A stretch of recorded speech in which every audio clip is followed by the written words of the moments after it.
Andy, have you made it through the winter like Arctic air crush that No, came across the no. I opened the door up this morning to let my pets out, and it was freezing. I'm like, what is going on? It is miserable. I was out yesterday for a few hours, and I was so cold, and it was so windy, and I was like, what is happening? Like, I'm not ready for this yet. It's not really actually winter yet. It was tough. It was tough.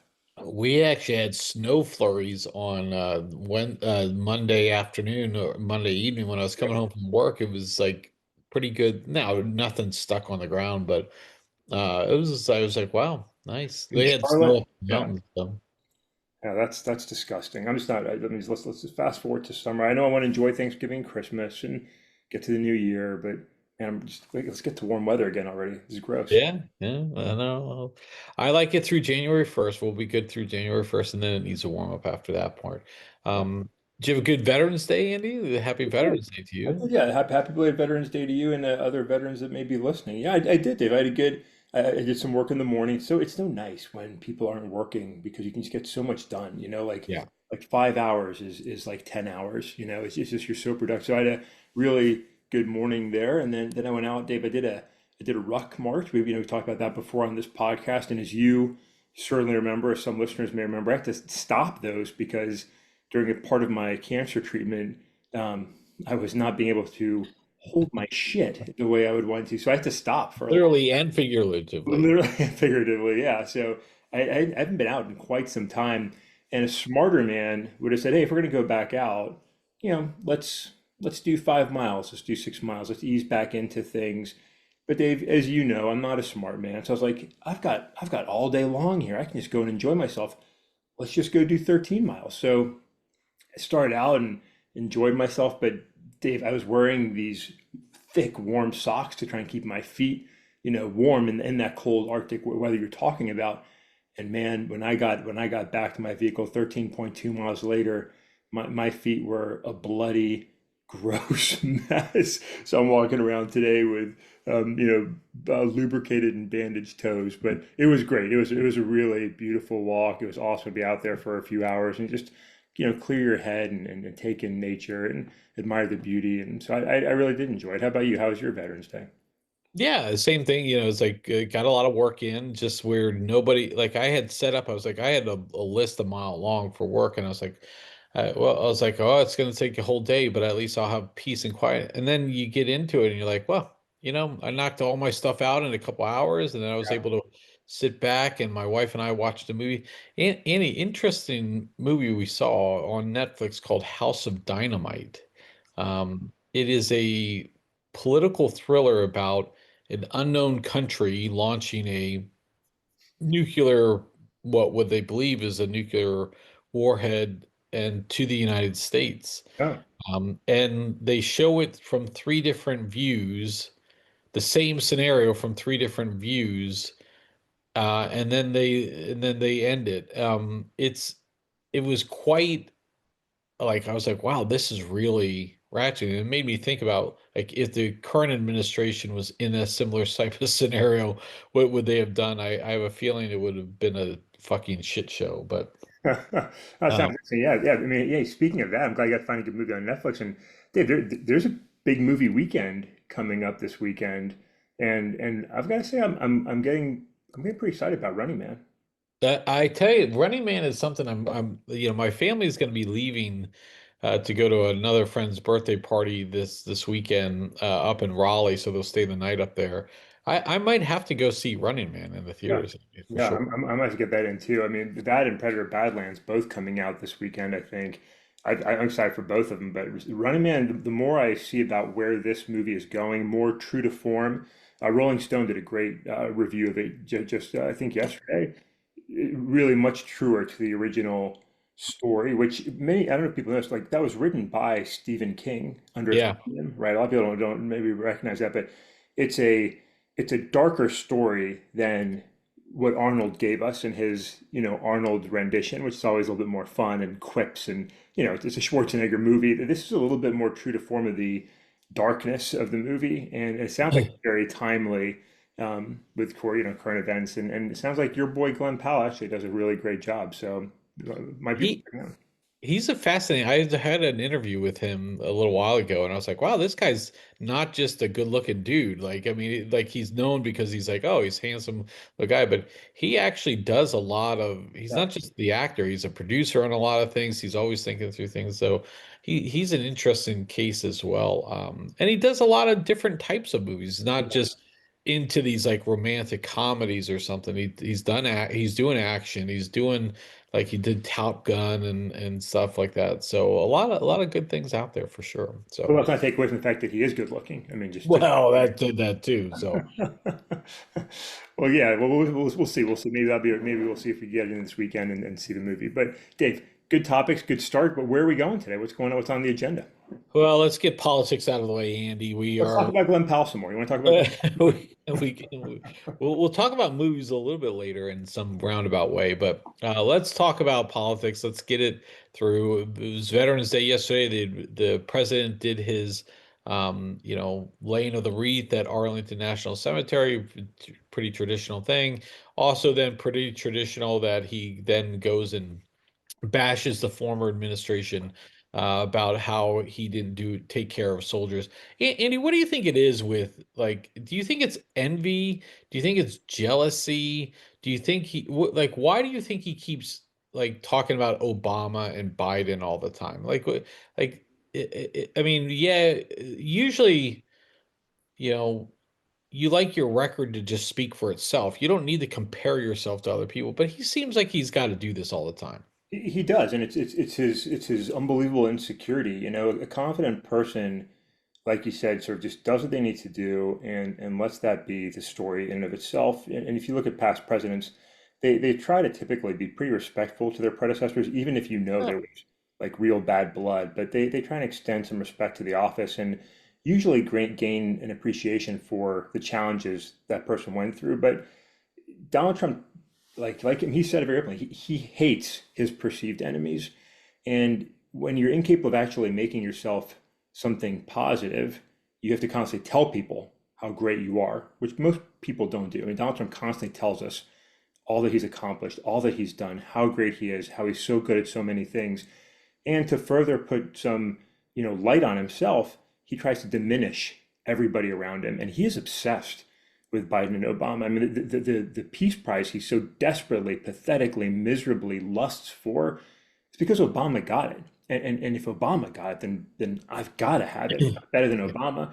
And it's just this constant disparaging of others to make oneself feel better. But when in fact, I mean, it's embarrassing. Most people look at it and they're like, what's wrong with you? I mean, so I mean, I think it's a trademark move of a really insecure individual. And I mean, we've said, like, I mean, Trump and Musk and all these other guys, they're desperately, pathetically insecure men, seeking attention, love, and praise, and adoration, which they don't get from most people because they're pathetic. But I think that's what it is.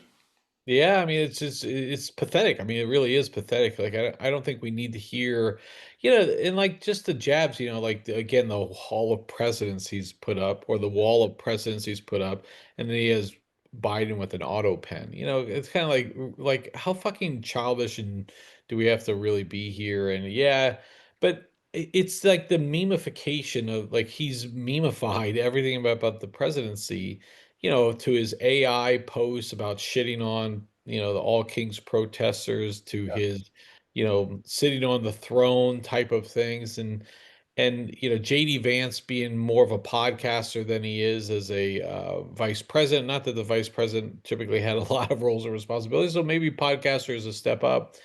It just really seems that and like these, we're doing negotiations and we're directing orders on Twitter or Yeah. True Social with the Secretary of Defense saying, "Yes, sir, move ready to move out." That kind of stuff. It's like we really like I guess maybe this is maybe a good thing that we've trivialized the presidency to the point where it's maybe not an aspirational thing anymore because it's kind of a joke. It is. And look, the office was always meant to be a humble position, right? We've Yeah. turned in, and look, the media is complicit in this, not just the parties, and the American people are complicit in this, but the president is not the CEO of the United States, as sometimes people overly simplify it and try and say, yeah, he's like the CEO of the country. That is not the role. It is a is intended to be a minimalist role. Now, it's always been more than that from George Washington on through. But like Congress, like there's a reason why Congress is listed first in the Constitution, and we've just flip-flopped it and made the presidency something, tremendous because we're stupid. It's our own fault. But if you mentioned, Biden, Obama, let me throw this out at you and for like a little question exercise.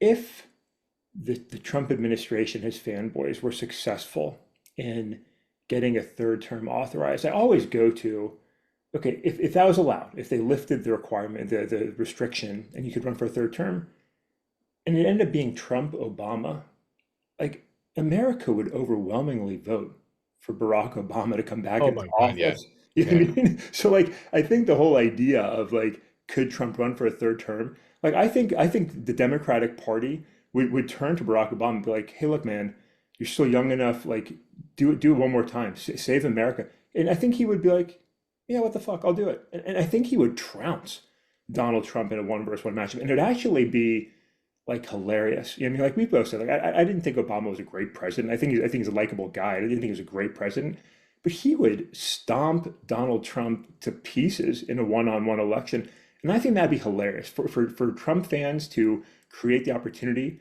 for Barack Obama to come back for a third term and for him to win and defeat their champion.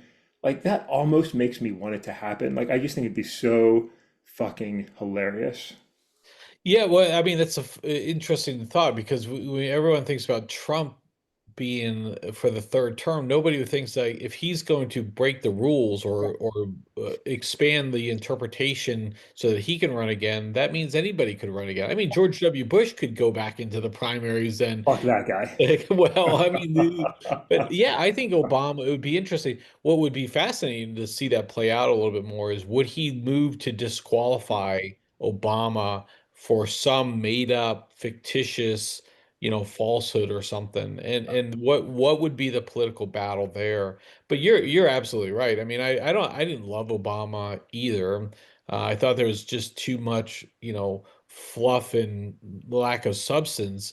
But he did get some things done, and he was very like even today, like when he's out on the stump speaking, like he's really like he can engage one on one with Trump, unlike some of these other Democrats could be. It'd be a really good matchup actually, if you really think about It'd be fascinating. I'll say this, I'll say because you're right. From a productivity standpoint, I really think Barack Obama underwhelmed. He could have done more. But the it. thing he did do and continues to do and would continue to do, Yeah.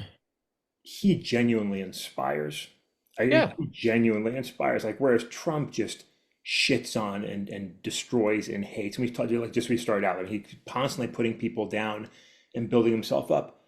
Obama never had to build himself up. He just connected with Americans and made everybody like it goes back to hope, right? There was hope, there was excitement, and he does that remarkably. And even if a president is not very productive, like you do want to see that out of your president. You do want to be inspired by the person in the White House and let you feel like tomorrow is going to be even better than today. And he does that in an excellent manner. And like out on the trail, like he does a great job stumping and just speaking like Yeah. somebody that you can listen to. So yeah, anyway, I thought that was interesting, this sort of thing to think about. So Yeah, that's a good way to take away for it. Actually gives me hope and optimism. Maybe they should maybe not Trump to do this. This would be good. Rock Um, 28. yeah, but actually that'd be great if they put out Barack 28. That'd be freaking hilarious. So think about the panic that would cause in the Trump Oh administration. my Think gosh. about that. Yeah, maybe we should start a blue sky campaign on that. Okay, but interesting, Obama was recently, he made some news recently because he greeted a bunch of veterans coming through Washington, D.C. And this is the type of thing, these are those, he did it in a very fun way and welcome him to DC and then talking about the weather and all that fun stuff. So Yeah. good stuff for Obama. Okay. All We right. launched it. Obama 2028. We launched it here today. Yeah, here we go. So okay, Andy, let's talk about NFL stuff. So wrapped up the NFL week. We have Yeah. our top five, bottom one we got to go through. But Want to look at the first any reactions. The Monday night game was a fucking shit show. Yeah. 10-7. What kind of oh, that was a tough one. But any follow-up reactions from the week that was? I just think it's just sort of really captured that this is a highly unpredictable NFL season. Like teams are all over the place, and we're poised now going to the upcoming weekend with some really big matchups. We've got Rams, Seahawks, huge game. We've got Lions, Eagles, huge game. So it's going to be a really big week of football, and it's still a highly uncertain, who's good environment. Like we just really don't know, and it's exciting to watch. Like, this is a fun and difficult season for fans all around. Yeah, it's going to be it's quite interesting. So, all right, Andy, let's go through our coaches. All At the right. beginning of the year, we talked about the coaches and what we thought about them and how it goes. So there were seven of them this year. So let's go through the coaches. We'll just go top to bottom, and let's just say how are we feeling about the coach selection now? Okay, Yeah, is that fair enough? like it. Okay, so let's start with my Cowboys. Schottenheimer, the Cowboys are 3-5-1, I think they are, or something like that. Very underwhelmed these last two games that they should have won. They play the Raiders this weekend, but Schottenheimer, where are you standing on him? I'm neutral. I mean, I think Yeah. the Cowboys weren't going into the season as a great team. Lost Micah Parsons, weren't going to be great. I think they're kind of exactly what you think they are. So I think undecided on Schottenheimer. Yeah, he hasn't embarrassed them, but I mean, they're also the team wasn't good. I mean, Yeah. and so I mean, what do you expect? I mean, they're 3-5-1. I would have thought more from the offense, but oh well, it is what it is. Okay, Chicago and Ben Johnson, Andy. They're second place in the. Actually, now I think they're top. Tied for first or whatever. So It's he is doing a good job. He's a good coach. He's a good coach. yeah. I think the question mark was, can he be a good head coach? And so far, I think he's doing a good job. He's annoying, like I think a lot of people have come to dislike Ben Johnson, whereas he was really loved when he was in Detroit.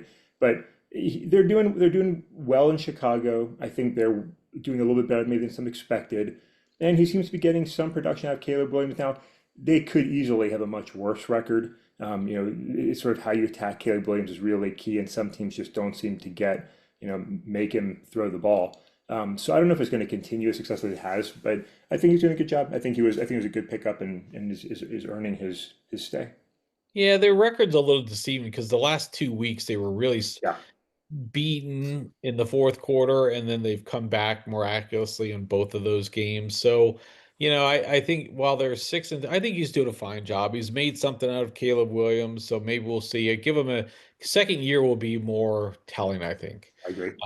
New Orleans, Andy, and how are we feeling there? I think it's kind of like with your Cowboys, Dave. Like it's a team that you knew was going to suck. I mean, there is nothing in New Orleans. Like there's nothing in that place. No quarterback. So I think this is a throwaway season, and I think the Saints know it. I think Kellen Moore knows it. I think he's just trying to get himself established there and put a system in place. So I don't hold it on him. I think they're performing as terribly as we expected them to perform. Yeah, I mean they didn't have a good situation. I mean they've played harder than a team that is not good would play. So I give them a lot of credit. They've won a couple games, but yeah, this is not the season to really judge Kellen Moore on. Yeah. New England, though, on the other hand, they're 7-2, Andy. How are we feeling about Mike Vrabel? He seems to bring something to that team. Yeah, he brings something to that team. I mean, we said it also. Their schedule is not very hard, but I will say they're performing well above where I expected them to perform. They're doing better. They're playing consistently good football. They're beating other football teams. It's never easy to do. And I did not give Vrabel a lot of credit coming into the season. I'm not a huge fan, but maybe I'm wrong. Like I think he is surpassing my expectations at the very least, and I'll give him props. They're playing real good football. They're going to probably win the division. They're going to make the playoffs, and they could win a game. Yeah, yeah. All right. How about the New York Jets and Aaron Glenn, the other side of the Detroit connection? Yeah, yeah. I mean, it hasn't gone well for Aaron. I'm really glad that he got the win in, and I don't hold it on him either. I mean, the team is not good, and they just blew it up with trades. So I think of the coaches, I think he might be in the hottest seat right now, and that he hasn't really produced much. But I don't think they're going to look at making a change or anything. I think he's safe for at least another year to go in and start building his version of the New York Jets, and I think he'll do a good job. Dan Campbell's first year wasn't great either, but he started building the core of a team that's become something really remarkable. And I think Aaron Glenn has a lot of those same potential qualities and traits as a head coach. Yeah, I mean he doesn't have a quarterback, and Yeah, they that was something that they really need. They've got a lot of offensive weapons. They don't have anybody who throws down the ball downfield though. I think he is starting, you can see, I think they do have confidence in him because they allowed him to trade yeah, two big players, and so maybe it's bringing in that culture and bringing in his guys and see how it goes next year if there's any improvement. How about Jacksonville? do, doing good. I mean, they're kind of the same boat as maybe they were last year. Like, well, better than last year, but like it's hard to tell if they're really good or not. But they are winning, and they seem to be showing they can win. Their coach came in to push that offense and push Trevor Lawrence, and I think he's succeeding. From what I'm seeing so far, and I'm not, I don't pay a really tight attention to the Jags, but they're winning football games. They're playing pretty good. They're not good, but they're almost good. And for a first year head coach, I think he's performing. I think there's a lot that needs to be said for like how bad teams were when you came Yeah, in. yeah, And they were really disorganized. And again, they blew the game last week. They really should have had that game against Houston. yeah, They've blown another game or two here along the line too, but along the way. But I think it's just that was a bad situation. Trevor Lawrence is playing a little bit better, so maybe you give him a little credit. yeah. If they wind up with 8 or 9 wins, I think that's a good year for Yeah, them. good for. I mean, Dave, like I said, I saw that team live last year, and they were awful. I mean, Yeah, they yeah. were awful. So, I mean, Detroit just absolutely destroyed them. They looked like a high school team. So I think they're playing better, and so I think yeah, let's see where this team goes next year. Speaking of high school teams, the Las Vegas Raiders, who will probably beat the Cowboys this week, that's how it goes. But Yeah. Las Vegas and Pete Carroll, who seems like it started off good. They beat New England week 1, and then it's been downhill since then. Yeah, and again, it's another team where you just look at the team and you're like what's here? How do you win with this football team? So I mean, I don't put it entirely on Pete Carroll, but I don't, maybe he provides some stability for the team as an organization. I don't think he was brought in to be a long-term solution. I think he was brought in to not be a long-term solution. Like, let's just get a serious character here. And I think he is. I don't think he's going to get fired, but he's an older coach. And like I said, I think when they hired Chip Kelly, I think there's a succession plan in place there. Let's see. I mean, that team, like the Saints, there's just nothing there to be successful with. Yeah. All right. Andy, in the well, with relation to time, we'll push the top five, bottom one till Friday. Let's do Okay, that, okay, okay. and then we'll come back to the NFL and look ahead to what the season is. Give us something to think about. Hopefully, better than politics on that side. Yeah, So. always, always. Always better. Andy, so I saw we were talking about movies a little earlier, and the place to be in our growing up age, Yeah, was the mall. You would go to the mall, check yeah, out, you go to your Orange Julius, check out your Tower Records or, all the CDs and such, and then you'd probably try to catch a movie, something like that. Um, the mall was the place to be on a Friday night, Saturday night for high school kids and growing up kids. It's it's really fallen away. There's a lot of the new strip malls that pop up and things like that. And then you have the big stores that are sitting in isolation. Sometimes like the Best Buys are disconnected from the mall setup. A lot of that became because the mall, the retail prices were up a lot. The stores didn't go away. They just didn't want to pay high rent prices for it. But they've fallen in a lot of decay. There's a lot of them vacant spaces. Sometimes you go to a mall and there's not a lot of shops that are open in those malls anymore. But it appears that they might be making somewhat of a comeback. Developers are trying to take the mall space and use it for creative purposes. Some of it is being used for some like larger like recreational areas, maybe making some funner like adventure courses through some of them. There's some that are being used to convert into office space Yeah, or even commercial, like I guess commercial properties to use as like residential yeah. places. Convert some of that there, and then I just saw recently that malls are, there's the Gen Zers are starting to just go back to the mall. Maybe looking at some of these like Stranger Things. It's a big, obviously that's from an 80s time and they went to the mall a lot. Maybe it's just trying to reconnect with the mall a little bit with more interactive type of places versus just shops all the time. Yeah. So, thoughts on the mall, Andy? Dave, I love the mall. I mean, that was the place to go growing up. You know, you'd go, you could sit around and just like talk with your friends, and you could see people you knew and see people you didn't know, and you could just it was just such fun. And this was before, obviously, Amazon and all online shopping. So that's where you went to get stuff. So if there was new music you wanted to get, if there was, if you wanted to get a book or you wanted to get a new shirt, like you went to the mall and you picked it up and you walked around and went into stores and looked at shit that you didn't need and bought stuff you didn't need and you got some ice cream or a pretzel or like it's just fun and it's just time with your friends or your date or your family or whoever and it's togetherness and so look, we don't want to glorify like there's always problems at malls, right? There's fights at malls or shootings at malls or a lot of other things too, but it's a fun day and like especially like this time of the year when you get into the holidays and the malls are made up with all the Christmas decor, holiday decor, like it's just fun and there's positive energy.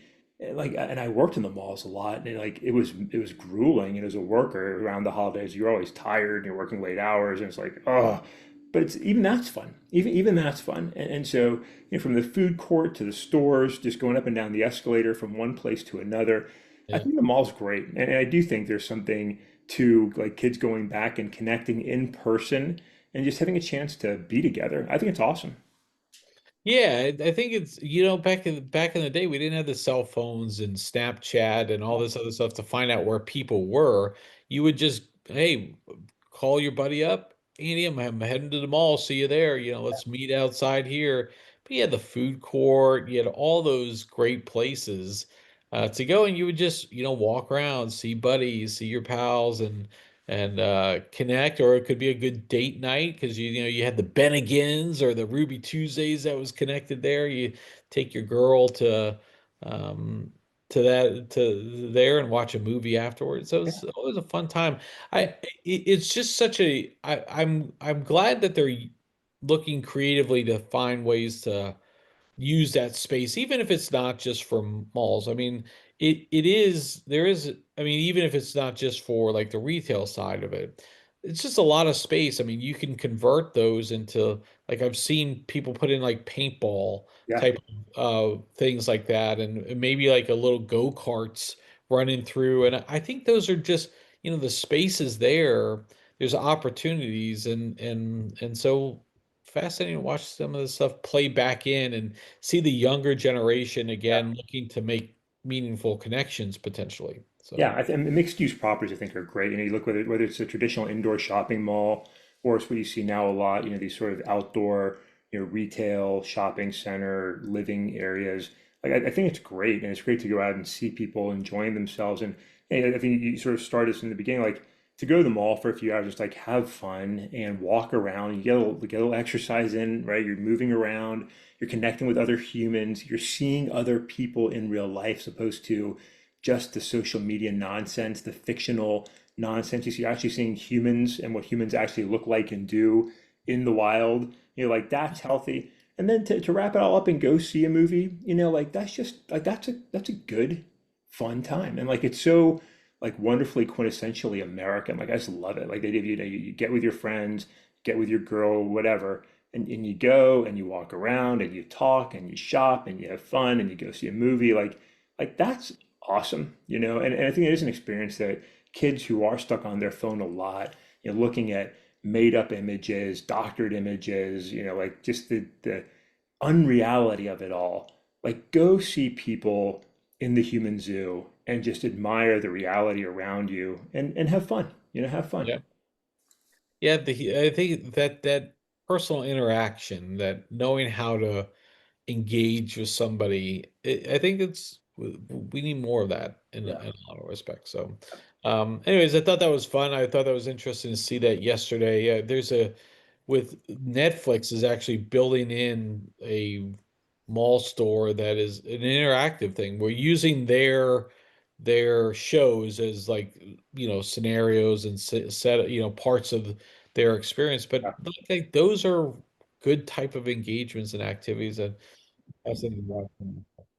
So, all right, well, that was a good trip back to the 80s and Sure. hopefully back to the um the the whatever the future is going to hold for some of these areas. All right, Andy, so good Wednesday here. Well, happy 301st episode, Dave, as we move into the next century here. So, yeah, good talks. I'm glad we can get stuck on politics. I'm glad we had fun with our politics discussion today. So, good job on you taking us through a more positive Wednesday post Veterans Day, Dave, as we move closely towards the Thanksgiving season. I'm encouraged about Obama now. You got me inspired here, I so. think we're starting something. I can't wait to see the Obama 2028 hats. I think it would just drive, it would drive Sean Hannity's stupid face crazy to see Oh people. my God, Fox would go absolutely Oh my batshit God. crazy.